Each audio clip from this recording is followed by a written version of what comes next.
Today's video is going to be a little bit different. What is it that they're eating right there, you think? Let me show you. So usually they're pretty skittish, but they're liking this. Just going to show you what they're having here. So what this is used substrate from our mealworm little farm we have. And then these are a bunch of dried up dead mealworms, and they go crazy for it. As soon as I walk away, they'll get right back on it.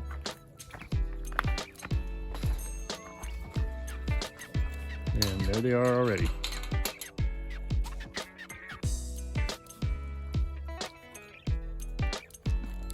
If you'd like to learn about mealworms and what we do with them, follow us inside and we'll show you what we do.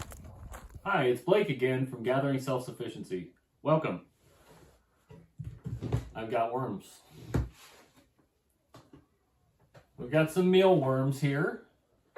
Our son has a turtle, and mealworms are a great food source for a turtle, and it's also a really nice treat for our chickens. So we ordered these mealworms off of Amazon. Jim's Mealworm Farm is where they came from, and they come in a package and you get worms.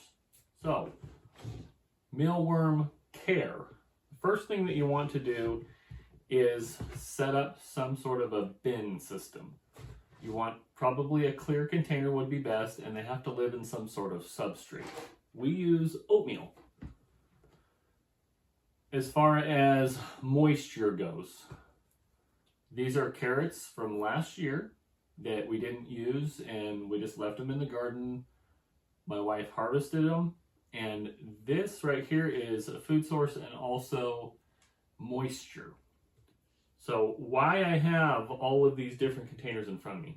Okay, so I just want to show you the life cycle of a worm real quick. So this is what the worms look like. Some of them are more wiggly than others. Here's a nice lively one. Okay, so goes from a worm. Okay, so you actually start with an egg, which I can't show you, but here's the worm. And we'll move him out of the way because he keeps getting in frame. The worm turns into a pupa, which turns into, there's kind of a half-formed beetle there. And then the beetle lays the egg, which turns into the worm, which turns into the pupa, which turns into the pupa, which turns into the beetle, which lays more eggs. And that's how the life cycle works. Okay, so why am I sitting here sorting out worms and pupa and all that?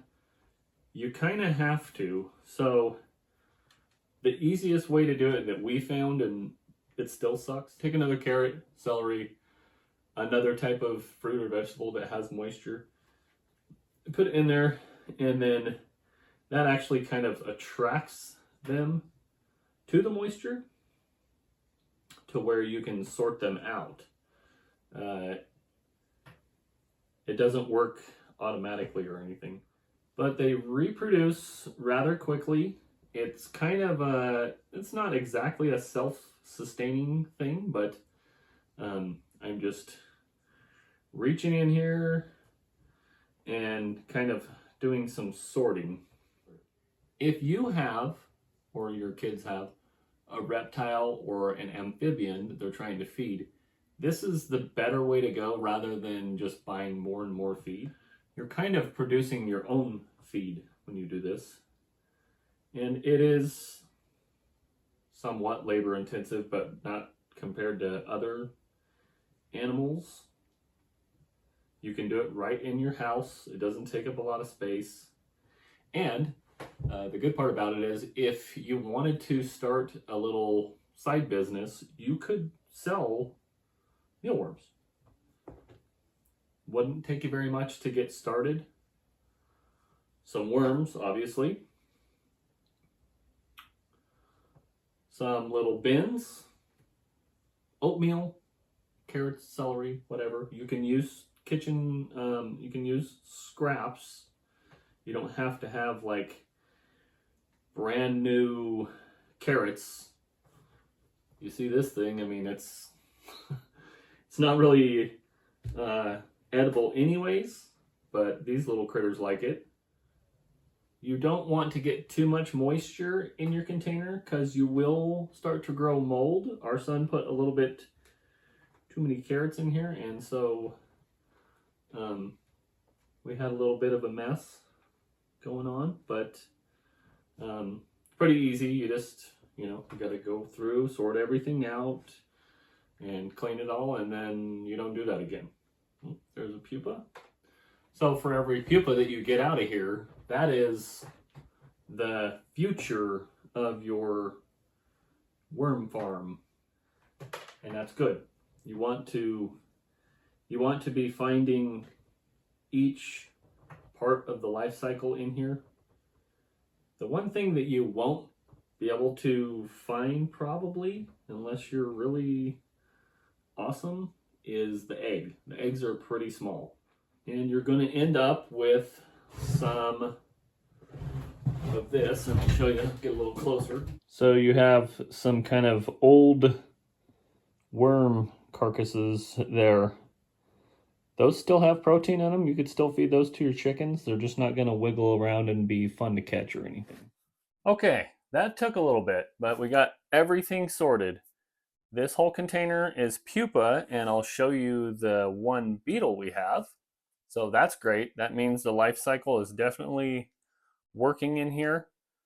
We've got our worms with our carrots.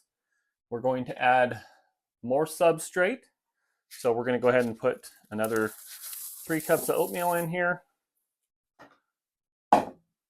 We cleaned this out. We took all the old substrate out, which is the oatmeal, and there's nothing here that's going to go to waste, and I'll show you why that is.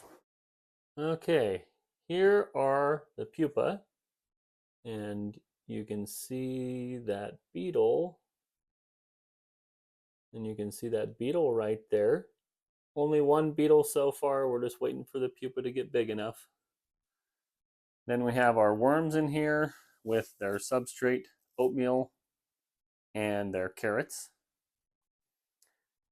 And then here we have the old substrate with, you can see some dead worms in there. That's all going to get fed to the chickens. They're going to like that. And then these are our fines. This is the frass or castings from the worms, and this makes really good compost. Now we're going to go feed the used substrate and the dead worms to the chickens, and we're going to take this and put it in the compost. Chickens are going to go crazy for this. They pretty much always go crazy no matter what when we're outside. It's kind of the wrong day for them, kind of the wrong time of day for them to really be going too crazy, but let's stop at the compost first.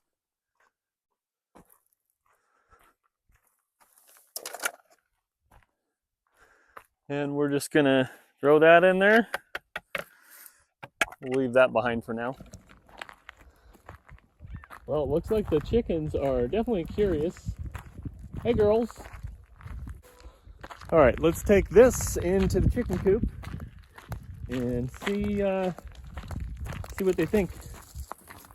It's not quite time to put them to bed yet, but I'll just leave the gate open.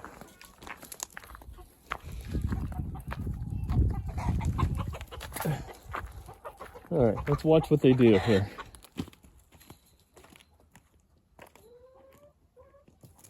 Okay, so I just barely walked out the gate. They're gonna start coming this way. They're like, okay, he's gone. Oh yeah, what's this? Yeah, they're all pretty impressed.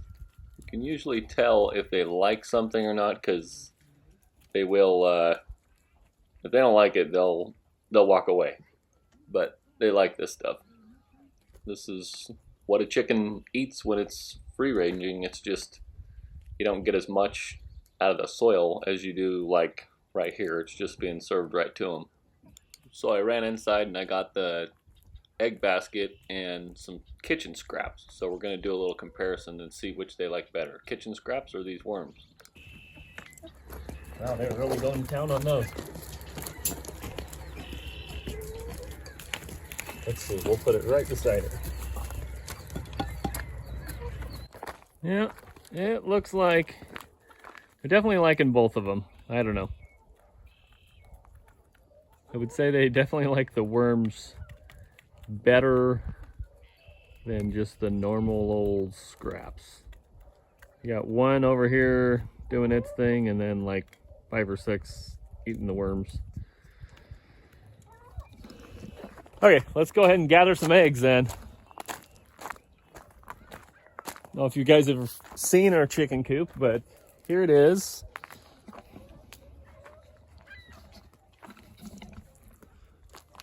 Got getting ready to do a couple things here. Got some chickens already roosting. And this is the brooder box right here. Those baby chicks that we brought home. Rooster not happy.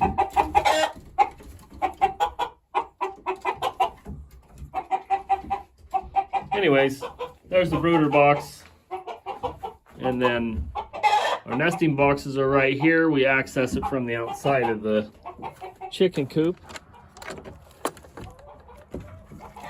And if you keep a nice clean nesting box, your eggs will come out clean too. So yeah, there's a little bit of them, a little bit of stuff on them, but not too bad. So there's 8.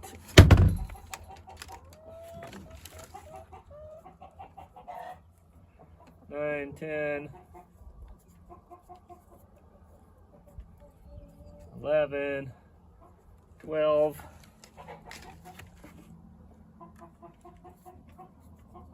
13, 14, 15, 16, 17, 18, 19, 20, 21. Okay, so we have 21 eggs, and we let our chickens free range. We feed them good quality feed, and we get a lot of eggs. And when we get a lot of eggs, well, maybe you can check out our video about what we do with a lot of eggs. Thanks for watching. We'll see you next time.